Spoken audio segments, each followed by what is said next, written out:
Hello friends, ઘણા બધા છે ને નવા જે શીખતા હોય ને ગાડી, એ ગાડી છે ને એની બંધ પડી જાય અથવા તો ક્લચથી બંધ પડી જાય ને એટલે ગાડી ચલાવવાનું જ મૂકી દે છે.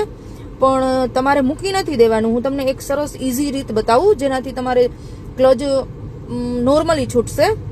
હવે તમારો ડાબો પગ છે ને એ ક્લચ ઉપર રાખો અને જમણો પગ છે ને એ બ્રેક ઉપર રાખો. હવે ક્લચને પ્રેસ કરો અને પછી ફર્સ્ટ ગિયર લ્યો.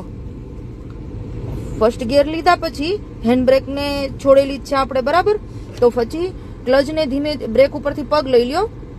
પછી ક્લચને અડધો છોડવાનો છે તમારે. ક્લચ અડધો છોડો તમે.